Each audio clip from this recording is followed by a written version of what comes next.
Hello everybody, my name is Fingerpainter Man, and today we're back with another episode of Piklopedia. So let's come in, this is Piklopedia Day 3. So, oh boy, we have a lot of stuff to record. Okay, let's start off with Fiery Blowhog. Fiery Blowhog, thus Draconis, Blowhog family. This creature expels a volatile phosphorus compound from its snout that combusts upon contact with air. This fire-breathing ability is dependent upon the air-to-fuel ratio at its mouth, catalyst reaction within the expelled compound, and purification of the compound. Thus, it is highly unlikely such a complex process could cause a spontaneous explosion of a fallen blowhog. This process is also perhaps to avoid risk of spontaneous combustion in the belly of a live specimen. However, one could still treat a fiery blowhog with great care, even after its life functions have been ceased. Okay. We had a bunch of female shearwaters. Okay, we have them. They're spinning. Good job. Spin around those carrots. Okay, sure grub, female. Himiaga mandibulosa. Mandibular family. The males of this specimen are purple and black creatures with tempered mouths that eat Pikmin. While the females are I am sorry, my dog is barking in the back. The females are lighter in color and lack an armored exoskeleton. As with most mandibulards, these creatures have regressed to the point where they have lost both legs and wings. They can be seen crawling around on the ground and are believed to feed on the vegetable extracts from the congealed fluids of expired Pikmin. They suck Pikmin fluid. That's nice. Okay. Male hero. Himeria mandibular family. This species is a male shearworm. Having lost both legs and wings, the male burrows into the soil and waits to ambush small creatures that pass by. This species' mandibles can be dangerous, making creatures such as Pikmin easy prey. Cloaking Burrownit. Cloaking Burrownit. Trilobitins reclusiva. Burrownit family. The snake-eye pattern on this species shell is the most distinctive features of the Burrownit family. The red pattern of the cloaking Burrownit and the spikes around its mantle make it easily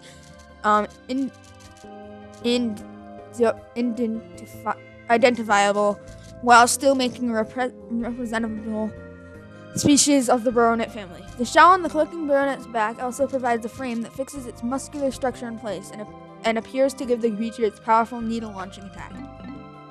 Ivory Candy Pop Bud. Ivory Candy Pop Bud, Flora niveus. Candy Pop family. Research from our most recent expedition has confirmed the presence of candy pop buds in subterranean regions. Considering the microecologies this plant has been found in, one could submit that it can be found in any cavern, regardless of geographic regions. Tossing Pikmin into this flower always produces white Pikmin seeds, regardless of the color of Pikmin tossed in. In many cases, plants with small leaves typically have limited photosynthetic capabilities, and thus must find alternative means of obtaining nutrients with parasitic and predatory behavior being most common. The candy pop could be considered one such example. Okay. This thing that almost ate my Pikmin. Or maybe it did eat my Pikmin. I don't remember. Creeping Chrysanthemum. Creeping Chrysanthemum. Taraxacum Rovinia. I don't know. Chrysanthemum family. Like Pikmin, the creeping chrysanthemum is a member of a group of creatures with ambulatory root structures. This creature is known as a mimic because it is actually a form of plant, the label is not entirely accurate. For unknown reasons, the creeping chrysanthemum mimicry does not fool Pikmin, perhaps because they share a similar heritage. It relies on preying upon other creatures to provide sustenance, so it has no need of leaves for photosynthesis. Generally speaking, the role of plants within an ecosystem has a producer species, and thus plants are generally found at the bottom of the food pyramid. However, on this strange planet, the line between producer plants and consumer plants is blurred. Okay. Unmarked spectralids. Other name, gigantic butterflies. Sorry about that. Unmarked spectralids. Phenistari prismatis. Flitterbee family. When strolling through the forests of this planet, Clouds of these creatures are seen dancing overhead. Like flower petals drifting in the breeze, the sight of flitterbees dancing in the lush green undergrowth is forgettable. Flitterbee collectors rule over specimen samples, boxes lined up in order, highlighting the slight color graduation and changes from blue to red to yellow. Such items fetch particularly high prices at seduction. What? Oh. Okay. Honeywisp. Nectara fatus. Honeywisp family. This floating life form drifts effortlessly on the winds. Upon death, its physical structure instantly collapses, and as the creature is particularly elusive and difficult to catch, no sample specimens have been acquired of yet. If we could simply recover a life sample, research on this species would be likely to be more smoothly. They have them right here. What do you mean it's difficult to find them? Okay. They have this and this. Okay. Common glowcap. Fungi lumitarium. Glowcap family. The light emitted from this rare mushroom is neither a reflection nor a release of stored light. It grows not only on decomposing trees, but also on soil and rocks. This mushroom's fungal filaments are capable of stabilizing and concentrating pure Hocatadium 111. It is none other than the Hocatadium 111 approaching the point of the critical mass that causes the glowcap's blue luminescence. Horsetail. Equestrius vindico. Horsetail family. This variety of the horsetail is prevalent in regions with low nutrient content in the soil. Unlike most other plants, the particular species propagates itself through the release of spores. Margaret. Otherwise a non-living creeping chrysanthemum.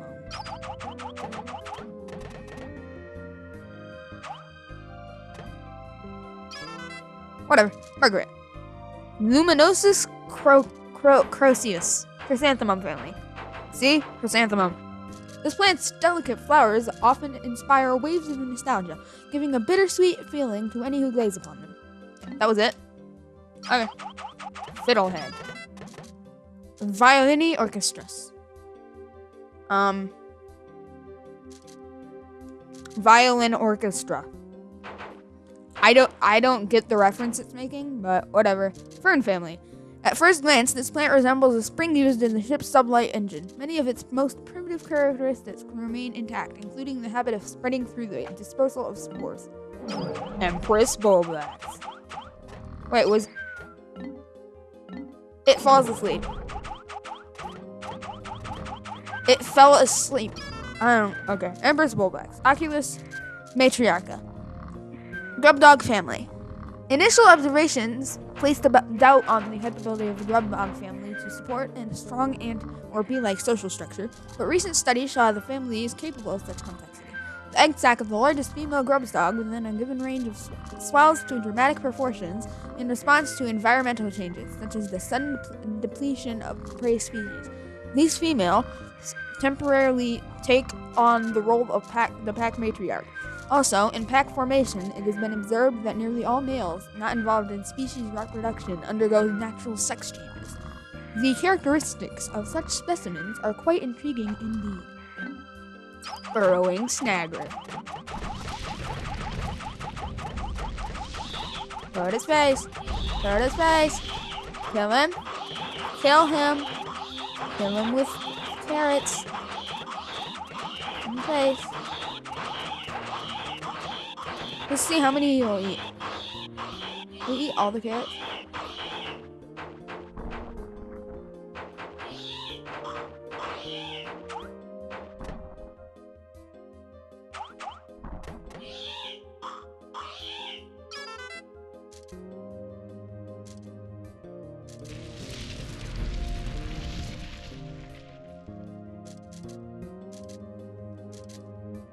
Strikes. It violently attacks small surface-dwelling insects distributed across a relatively wide range. Subspecies of the snagret suited to the varying soil conditions have emerged, making the snagret the most geographically represented species beside the bulborb. Visually resembling the burrowing snagret is the burrowing snarrow, with the range of which partially overlaps with the snagret's range. While the two may appear similar, when pulled from the ground, they can be distinguished by the presence and absence of a tail and wing markings. Okay. So now we're going on to the treasure hoard. Okay. Swamp. I hope that doesn't take too long. Sunseed berry. I found this fascinating fruit while out exploring today. The skies cleared up and I felt peaceful watching the pink flower petals flutter in the wind. During this perilous expedition, it seems strange to have such soft-hearted romantic thoughts. If I told my wife about this, I'm sure I'd get laughed at. Again. Poor Olimar. Toxic toadstool. This dubious morsel doesn't look like it would be very agreeable with my innards. However, I bet Louis would try a bit. His appetite is unsatiable, and he is always cooking up nasty meals. I'm glad that on this expedition, our ship's reactor can power our life support systems indefinitely. This would give us all the time we need to thoroughly examine all of the treasures we recover. I don't care if the president wants us to hurry. I've had enough of this hassling. I think I'll move more slowly just to cause him indigestion. You do it, Olimar. How many do I have? Okay. Super stick textile. I have once again discovered a completely undocumented species of Pikmin. These white Pikmin can find and dig up items that are buried entirely underground. We never would have found this priceless treasure without them. Thankfully, it's the...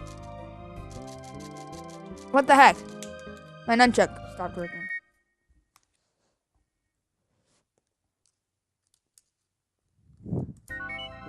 Okay, there. We never would have found this priceless treasure without them. Thankfully, it's perfect stuff to patch the hole I just noticed in the ship's hull.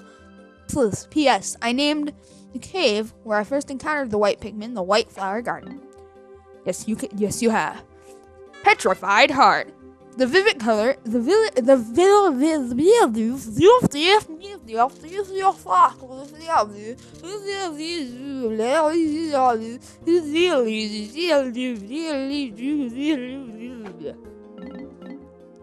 That was detailed. What a strange pattern. When I look at it, I can feel good fortune smiling down on me. If I could just buy a lottery ticket right now, I'm sure I'd win. Luck wafer. Strife monolith. Computers view the world in ones and zeros, but my people are different. Our world isn't simply black or white, right or wrong. Everybody is different. Maybe one day the ship will understand that, and maybe one day it won't give me sass when I ask it to collect a slimy specimen. Dream architect. At night, I have nothing to do to keep me occupied. I've been searching for something to dull the boredom, but every time I find something I want to play with, it's broken. This object is a great example. It looks fascinating, but I can't get it to function. I guess all I have to do is write it in this journal. Stone of Glory. Yellow carrot. This is a peculiar object. Just looking at it fills me with powerful sense of nostalgia.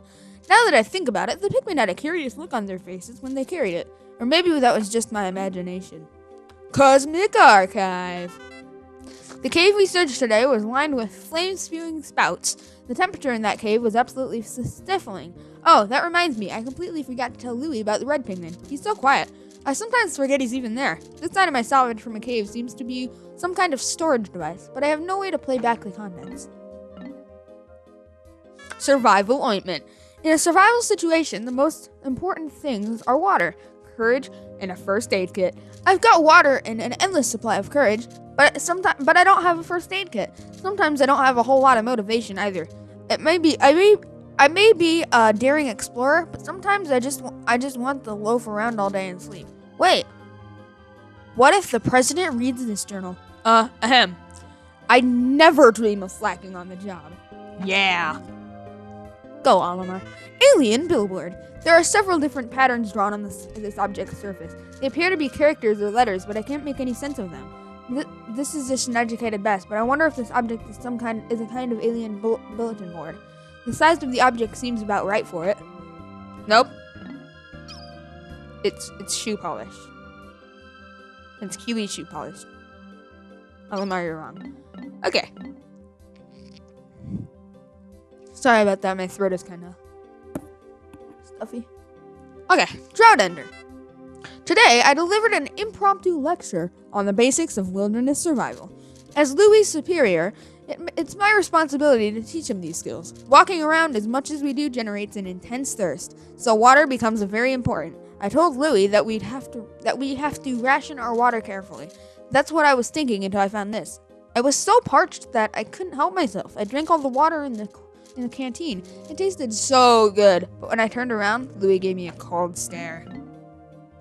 Prototype detector. Today we searched a subterranean lair swarming with carnivorous bugs. The name Hole of Beasts immediately came to mind. The convenient contraption I found has become an invaluable treasure-speaking tool. When it approaches a piece of treasure, the gadget beeps and the needle moves to the right. When all of the treasure in the area has been collected, the device powers down. When we left Hokate, I thought we'd never be able to pay off the company's debts. But thanks to this gadget, I'm feeling optimistic about the outcome of this daring mission. Yeah, that seems good. 5-man knapsack. Or a glove. I'd love to lie down in the grass, bask in the sun, and take an afternoon nap. But with all of these Pikmin following me, I can never seem to relax. I should remember to press C to dismiss the Pikmin and press and hold C to take a nap. Last time I tried it, the Pikmin picked me up and I slept and carried me away to the onion. Hold your space horses, Pikmin. I'm not a pellet or a piece of treasure. Then I woke up. Great galaxies. It was all just a dream, wasn't it? Tutorials? Really? Well, that's about it for this episode of the Piklopedia. See you next time on the actual episode.